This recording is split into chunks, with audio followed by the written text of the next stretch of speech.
ডাকসু নির্বাচনের আরো খবর আমরা জানার চেষ্টা করব। ঢাকা বিশ্ববিদ্যালয় এলাকায় রয়েছেন আমাদের দুজন সহকর্মী, একে একে আমরা দুজনের সাথে কথা বলবো। শামীমা সুলতানা রয়েছেন, আহমেদ সোহাগও রয়েছেন সেখানে। শুরুতেই শামীমার কাছ থেকে জানতে চাই, ছুটির দিনে জুমার পরে প্রচারণা কেমন হচ্ছে?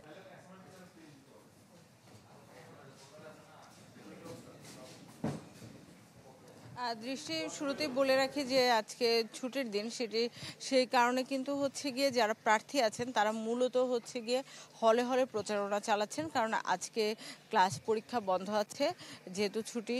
তো সে কারণে কিন্তু মূলত রুমে রুমে যেয়ে প্রচারণাটা বেশি চলছে। এবং এর বাইরে আজকে যেহেতু শুক্রবার, বেশিরভাগ প্রার্থী কিন্তু তারা জুমার নামাজ পড়ে তারপরে হচ্ছে যারা নামাজে এসেছেন তাদের সেই সব ভোটারদের কাছে কিন্তু তারা প্রচারণা চালিয়েছেন। নিজের যে কর্মপরিকল্পনা, যে ইশতেহার, সেগুলো তাদের কাছে তুলে ধরেছেন যে ভোটে জিতে আসলে কি করবেন। একই সঙ্গে একটু বলে রাখি যে সবগুলো প্রার্থীর পক্ষ থেকে, সব প্যানেলের পক্ষ থেকেই কিন্তু গত কয়েকদিন ধরে একটি বাহাস ছিল যে আসলে সাইবার বুলিং বা অপপ্রচার যেটি সামাজিক যোগাযোগ মাধ্যমে চালানো হচ্ছে, সেই কারণে কিন্তু সবাই বেশ উত্তপ্ত কথা বা বাক্য বিনিময় করেছেন এবং সবাই চেয়েছেন এর একটা বিহিত হোক, এবং সেই জন্য কিন্তু নড়েচড়ে বসেছে নির্বাচন কমিশনও। এর আগে তারা বিভিন্ন জনের সাথে কথা বলেছে, যারা অংশীজন, যাদের সাথে এটা সমাধান করা যায় সেরকম, যেমন বিটিআরসি কিংবা ডিএমপির যে সাইবার সেল আছে তাদের সবার সাথেই কথা হয়েছে। কিন্তু তারপরও তারা সবগুলো পেজ কিংবা সবগুলো অ্যাকাউন্ট বন্ধ করতে পারেনি, কিছু ওয়েবসাইট বন্ধ করা হয়েছে। এর বাইরে কিছু আছে যার ডোমেইন দেশের বাইরে থেকে পরিচালনা করা হয়, বিশেষ করে ফেসবুক বা মেটার। তো সেগুলোর বিষয়ে এই নির্বাচন কমিশন তারা তেমন কোনো ব্যবস্থা নিতে পারেনি। তবে কিছু পেজ আছে যেগুলো বিশ্ববিদ্যালয় কেন্দ্রিক এবং ঢাকা বিশ্ববিদ্যালয়ের শিক্ষার্থীরা সেগুলো পরিচালনা করেন, এবং সেখান থেকেও সাইবার বুলিং করা হচ্ছে, ব্যাশিং করা হচ্ছে। তো সেই পেজের যারা অ্যাডমিন আছেন, যারা মডারেটর আছেন, তাদেরকে আজকে সশরীরে ডাকা হয়েছে, কারণ এর আগেও তাদেরকে জানানো হয়েছিল, চিঠি দেওয়া হয়েছিল তাদেরকে খুঁজে খুঁজে, কিন্তু সেই চিঠির প্রেক্ষিতে সেই ব্যাশিং বলি বা বুলিং বলি সেগুলোর কোনোটাই বন্ধ হয়নি। এবং প্রার্থীরাও এটা নিয়ে সবাই ক্ষুব্ধ, সবাই যার যার ক্ষোভ প্রকাশ করছেন আলাদা আলাদাভাবে, এবং সেই প্রেক্ষিতে কিন্তু আজকে তাদেরকে সশরীরে ডাকা হয়েছে। এবং সশরীরে ডেকে আজকে সন্ধ্যার দিকে তাদের কাছ থেকে জানা হবে যে কেন তারা এই যে সাইবার বুলিং বা ব্যাশিং যাই বলি এটি কেন বন্ধ করতে পারছেন না, কিংবা এই ধরনের পোস্ট কেন অ্যাপ্রুভ করছেন নিষেধ করার সত্ত্বেও, সেটি তাদের কাছে জানা হবে। এবং জানার পরে তারা বলেছেন যদি সদুত্তর না মেলে তাহলে আইনি যে প্রক্রিয়া আছে সেই পথে হাঁটবে নির্বাচন কমিশন। দৃষ্টি। জি শামীমা, ধন্যবাদ আপনাকে। আহমেদ সোহাগও রয়েছেন ঢাকা বিশ্ববিদ্যালয় এলাকায়। সোহাগের কাছ থেকেও একই প্রশ্নই রাখতে চাচ্ছি যে প্রচারণায় ব্যস্ত প্রার্থীরা কি কর্মসূচি এখন করছেন? দৃষ্টি, আমি ঢাকা বিশ্ববিদ্যালয় টিএসসি অডিটোরিয়ামের সামনে আছি। এখানে আজ ঢাকা বিশ্ববিদ্যালয়ের ডাকসু নির্বাচনকে কেন্দ্র করে জিএস প্রার্থীদের একটি ডিবেট প্রতিযোগিতার আয়োজন করা হয়েছে। আয়োজন করেছে ঢাকা বিশ্ববিদ্যালয় ডিবেটিং সোসাইটি, ডিইউডিএস নামক একটি সংগঠন, যেটা ঢাকা বিশ্ববিদ্যালয়ের কেন্দ্রীয় বিতর্ক সংগঠন আর কি। আমরা এর পাশাপাশিও আজ যেহেতু সাপ্তাহিক ছুটির দিন ছিল শুক্রবার, অন্যান্য দিনের মতো আজ কিন্তু একদম সেই সকাল থেকেই প্রচারণা শুরু হয়নি, যেহেতু আজকে একটি জুমার নামাজ আছে এবং সেই জুমার নামাজকে কেন্দ্র করে দুপুর থেকে মূল প্রচারের যে আনুষ্ঠানিকতা সেটা শুরু হয়েছে। এবং আমরা দেখেছি প্রায় সবগুলো প্যানেলের প্রার্থীরাই, বিশেষ করে ভিপি, জিএস, এজিএসরা আছেন, তারা বিভিন্ন হলে গিয়েছেন। যেহেতু ক্যাম্পাস বন্ধ, হলে হলে গিয়ে তারা সাধারণ শিক্ষার্থীদের কাছে ভোট চেয়েছেন। পাশাপাশি আরেকটা বিষয় আজকের জন্য গুরুত্বপূর্ণ একটি খবর হচ্ছে, আজ সকালের কিন্তু যে বৈষম্য বিরোধী ছাত্র আন্দোলনের এক অন্যতম সমন্বয়ক মাহিন সরকার, যে জিএস প্রার্থীতা ছিলেন, তিনি তার প্রার্থিতা থেকে সরে দাঁড়িয়েছেন, কিন্তু তার প্রার্থিতা প্রত্যাহার করতে পারছেন না, কারণ প্রত্যাহারের সময়সীমা গত 25শে আগস্ট শেষ হয়েছে।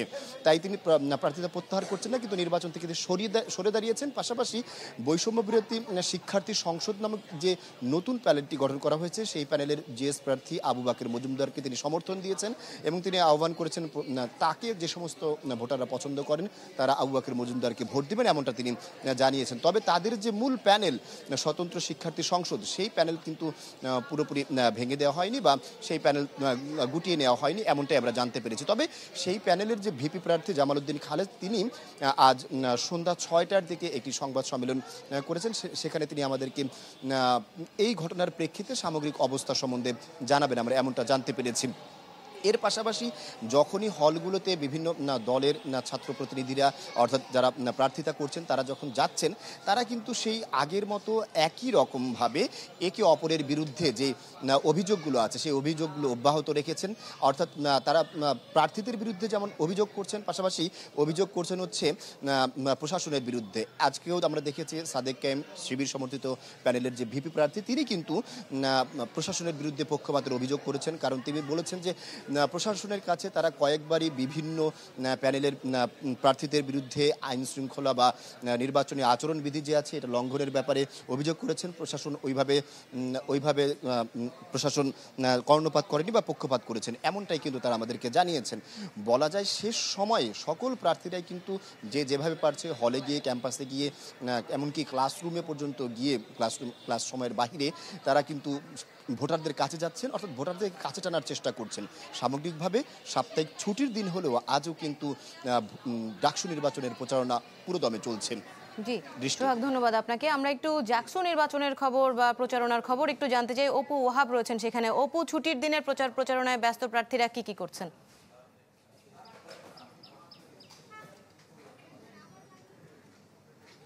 দৃষ্টি প্রচারণা চালিয়ে যাচ্ছে। আজকে ৮ম দিনের মতন কিন্তু প্রচারণা চালিয়ে যাচ্ছে প্রার্থীরা। বিশেষ করে নামাজের পর থেকে প্রার্থী প্রচন্ড তাপ রয়েছে, তাপে অপেক্ষা করে কিন্তু প্রার্থীরা প্রচারণা চালিয়ে যাচ্ছে। আমরা দেখেছি পাল্টা অভিযোগও কিন্তু করছে, অনেকেই পাল্টা অভিযোগও করছেন যে বিশেষ করে আচরণবিধি মানার ক্ষেত্রে, এবং নারী প্রার্থীরা অভিযোগ করছিলেন সাইবার বুলিং অনেকেই শিকার হচ্ছেন। তারা বলছিলেন যে কোনোভাবেই সাইবার বুলিং ঠেকানো যাচ্ছে না। এখানে একজন প্রার্থী রয়েছে, আমি একটু কথা বলতে চাই। আজকে কোথায় কোথায় প্রচারণা করলেন এবং কেমন সাড়া পাচ্ছেন? আজকে আপনারা জানেন শুক্রবার অফ ডে, তারপরেও হচ্ছে মুরাদ চত্বর, তারপর বটতলা, এই পাশে আশেপাশে মেডিকেল সেন্টার, ট্রান্সপোর্টে মোটামুটি ভালোই সাড়া পাওয়া যাচ্ছে যারা আসছে। আমার কয়েকটা মেইন পয়েন্ট আছে, যেমন হচ্ছে যে আমি আগে পরিচয় দিই, আমি হচ্ছে উজ্জ্বল হাসান, উদ্ভিদ বিজ্ঞান 2021 সেশন, জাতীয়তাবাদী ছাত্রদল মনোনীত প্যানেলের ক্রীড়া সম্পাদক প্রার্থী, ব্যালট নাম্বার 3। প্রতিশ্রুতি বলতে আমার কয়েকটা ইচ্ছা আছে, যেমন হচ্ছে যে আমরা যে নদীমাতৃক দেশ, তো ফ্লাড হয়, বন্যা যেটা, তো আমি চাই যে আমার ইউনিভার্সিটিতে যে আধুনিক যেই জিমনেশিয়ামটা, সেখানে হচ্ছে যে একটা আধুনিক সুইমিং পুলের ব্যবস্থা, যেখানে হ্যাঁ।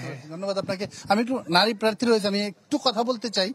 আপু, কোথায় কোথায় প্রচারণা চালাচ্ছেন, কেমন সাড়া পাচ্ছেন? আসসালামু আলাইকুম, আমি নিঝুম, নাটক ও নাট্যতত্ত্ব বিভাগ 53তম আবর্তন, জেলা ময়মনসিংহ ছাত্র দলের প্যানেল থেকে কার্যকরী সদস্যদের মনোনীত হয়েছি। এই পর্যন্ত কার্যক্রম চলছে এবং সারা ভালোই পাচ্ছি। আমরা মোস্ট জুনিয়র হিসেবে ভালোই সারা পাচ্ছি, কিন্তু সমস্যা হচ্ছে আমরা একজন নারী হিসেবে আমাদের নারীর অংশগ্রহণটা কম। কারণ হচ্ছে মব সৃষ্টি, অনেক বুলিং, ট্যাগিং, সবকিছু অনলাইনে অনেক মেয়েদেরকে নিয়ে অনেক হ্যারাসমেন্ট, সবকিছুর কারণে মেয়েরা পিছিয়ে যাচ্ছে। অনেক মেয়েরা অংশগ্রহণ করতে চেয়েও পাচ্ছে না, তারা এইসবের ভয়ে অংশগ্রহণ পার্টিসিপেট করতে চাচ্ছে না। তো আমি আশাবাদী নারী হিসেবে যে এইসব ট্যাগিং, বুলিং, এগুলার হ্যারাসমেন্ট, এইসবের প্রতিবাদ করা, হচ্ছে মেয়েদের যাতে একটা নিরাপদ আশ্রয়, নিরাপদ ক্যাম্পাস সবকিছু থেকে যাতে মেয়েদের নিরাপত্তা বজায় থাকে, সেই অনুযায়ী আমি আশা করছি।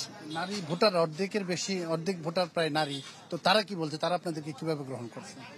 তারা গ্রহণ করছে হচ্ছে আমাদের যারা আছে তারা চাচ্ছে যে আমরা যাতে তাদের এই সমস্যাগুলো তুলে ধরতে পারি, তাদের নিয়ে কথা বলতে পারি, সব নারীদের সমস্যা সব পৌঁছিয়ে দিতে পারি, প্রশাসনেরকে প্রেশার প্রয়োগ করতে পারি।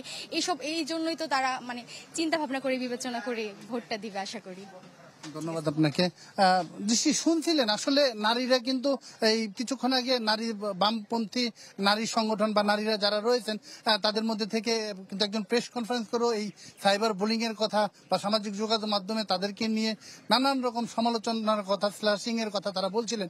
প্রশাসনিক দৃষ্টি আকর্ষণ করছিলেন, বিশেষ করে নির্বাচন কমিশন যারা রয়েছে, নির্বাচন কমিশনের পক্ষ থেকে এখন পর্যন্ত দৃশ্যমান কোনো ব্যবস্থা কিন্তু দেখা যায়নি। তারা দাবি করছিলেন যেন ব্যবস্থা নেওয়া হয় এবং যে কোনো মূল্যে এটা বন্ধ করা হয়, তাহলে তাহলেই কিন্তু নারী নেতৃত্ব এগিয়ে আসবে এবং নারীরা জাহাঙ্গীরনগর বিশ্ববিদ্যালয়ে যে সংস্কৃতির রাজধানী বলা হয়ে থাকে এবং এখানে যে নারীদের আন্দোলন সংগ্রাম একটি শক্ত অবস্থান থাকে তারা সেভাবে অপু ওয়াহাব ধন্যবাদ আপনাকে আমাদের সাথে যুক্ত হওয়ার জন্য। দর্শক, ডাকসু এবং জাকসু নির্বাচনের প্রচারণার খবর আমাদের সহকর্মীরা আমাদেরকে জানাচ্ছিলেন।